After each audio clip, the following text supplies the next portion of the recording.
So somebody asked in a recent video in a comment, why the GT4 and not the NSX?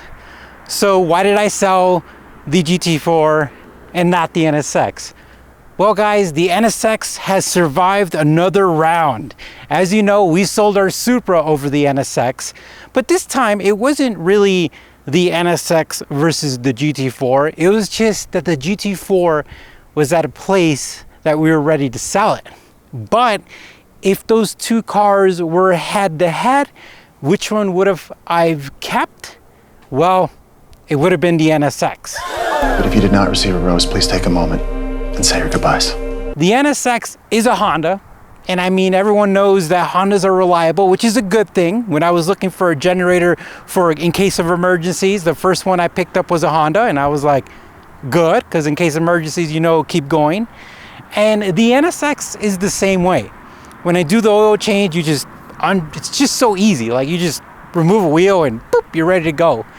Whenever you did an oil change on GT4, you had to buy the special lifts that I had, the quick jacks or whatever. And then, you know, you had to get underneath there and do the oil change with the special Motul oil. And then you had to drop the car and there's no dipstick. You had to check the oil through a computer system, through a whole process. And then you had to reset the light with a computer that I borrowed from somebody. And everything was expensive. You had to buy the oil filter from Porsche, which was not cheap. So is it all about money?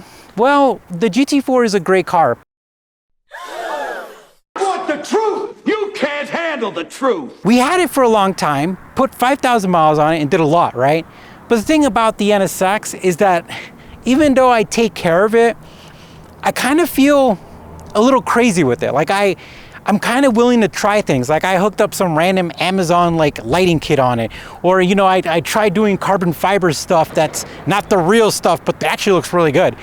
I mean, I'm just kind of being a little wild with it. And the GT4 was like pristine. It's like close the door right, get in right, watch out for the PCCBs, which the rotors could like cost you 10 grand each.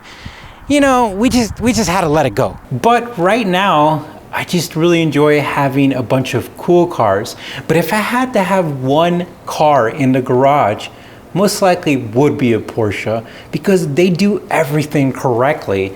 And honestly, that's what they're known for. But their prices are pretty expensive. And right now, I kind of like having a diversity of cars where I can enjoy it. But without a doubt, Porsche is the best car I've owned.